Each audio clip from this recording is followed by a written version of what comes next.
Beware! Walk carefully when on the road of debt. Debt can be like a superpower. It can help you become a master of money, or it can get you into financial trouble really fast. In this video, we're going to explore the secret strategy of rich people. They use debt to build their wealth. And guess what? This strategy can also help you in your journey to financial success.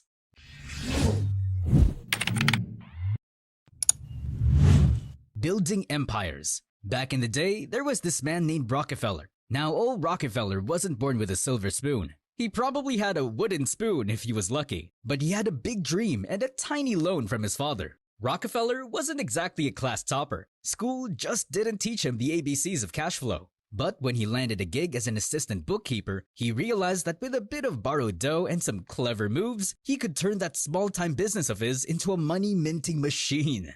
Now, here's where the magic happens. The oil industry was bubbling up like a pot of gold at the end of the rainbow, but extracting kerosene from coal was about as fun as watching paint dry. So Rockefeller, being the genius he was, switched to using gasoline and started to make his own barrels on the cheap. This caught the eye of the moneylenders, who started throwing cash at him. With all this borrowed money, Rockefeller did what any savvy entrepreneur would do. He bought out his competition. Suddenly, he's getting discounts left, right, and center, shipping kerosene at prices even your pet goldfish could afford. Fast forward a few years, and Rockefeller's not just a millionaire. He's the kingpin of oil, refining 90% of the gooey stuff in the whole dang country. And the best part? He always paid back his debts faster than a cheetah chasing its lunch, but never missed a chance to borrow when opportunity knocked. So, what's the moral of this money fairy tale?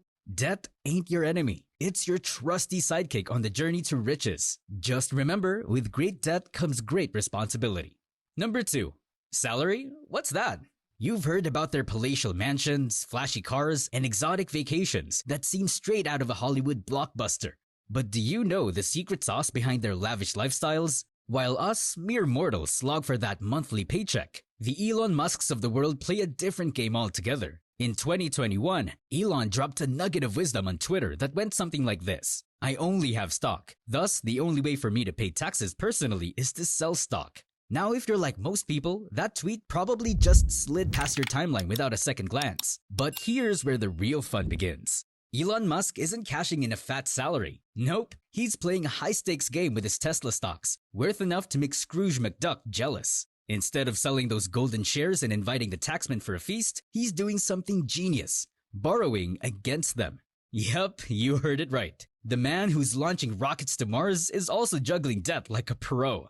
Now, you might wonder, why would anyone take on debt when they're swimming in stocks? Well, debt isn't just a 4-letter word for the rich. It's a magic wand. When Elon borrows against his stocks, it's like waving away taxes with a wand. Because guess what? Borrowed money doesn't come with a side of IRS scrutiny. It's like having monopoly money in your wallet, except it's real and tax-free. By not selling his Tesla treasure trove, Elon avoids another tax trap called capital gains. Instead, he uses his stocks as collateral, getting loans at rates that would make your bank blush. And the best part? He rolls over these loans like a financial acrobat, paying off one debt with another like it's a game of financial Tetris. Number 3. Eyeing real estate. The rich sure have a knack for turning money into more money, don't they? Take Elon Musk for instance. He could buy a small country if he wanted to, yet he's out there borrowing millions to snap up houses like they're going out of style. Now, we break a sweat just thinking about paying off one measly house mortgage. But not Elon and his wealthy pals. They're playing a whole different game. They borrow left and right, picking up properties all over the globe. And get this, they don't even live in most of them. So why the borrowing spree? It's all about dodging those pesky taxes. See, when us normal folks borrow money, it's usually because we can't afford something outright. But for the rich, it's like a tax-dodging magic trick. They borrow even when they could easily foot the bill with their pocket change. Here's how the real estate hustle goes down. Let's say you stumble upon a sweet $1 million property. You get the bank to chip in 80% of that, and your investor buddies cover the rest. Now, your mortgage payments and maintenance costs add up to $120,000 a year. But wait, you can rent out that property for $140,000 annually. That's a cool $20,000 profit without breaking a sweat. But the taxman doesn't get a slice of that profit pie. Nope. Because of this nifty thing called depreciation. It's like claiming your property's aging as an expense, even though your bank account's still looking fresh. So, while your property depreciates by $25,641 a year, you're sitting pretty with $20,000 in your pocket and a big fat tax loss of negative $5,641 on paper. Number 4. Don't mix things up.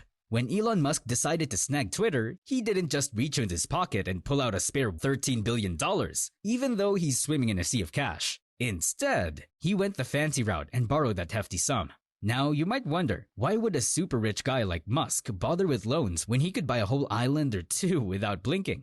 Well, Musk's move is like when you want to buy a cool new gadget, but don't want to break the bank, so you use a credit card. In finance lingo, it's called a leveraged buyout, or LBO, where you borrow money to buy a company using that company's assets as collateral. So why did Elon opt for this financial acrobatics?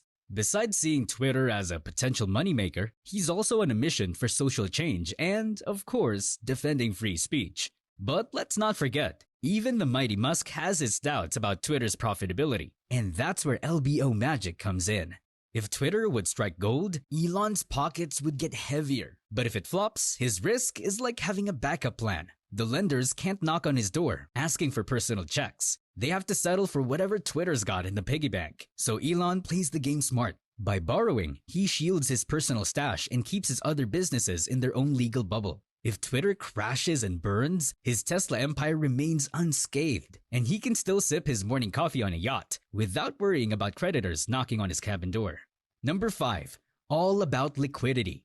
The rich people, they're like treasure hunters, hoarding their loot for generations to come. They know those treasures will only get shinier with time, so they're all about securing their family's future rather than chasing a debt-free dream. But don't be fooled. If there's a golden goose laying billion-dollar eggs, they won't hesitate to mortgage the castle. Take Mukesh Ambani, the big boss of Reliance Industries. In 2023, he snagged India's biggest loan ever, a whopping $5.5 billion.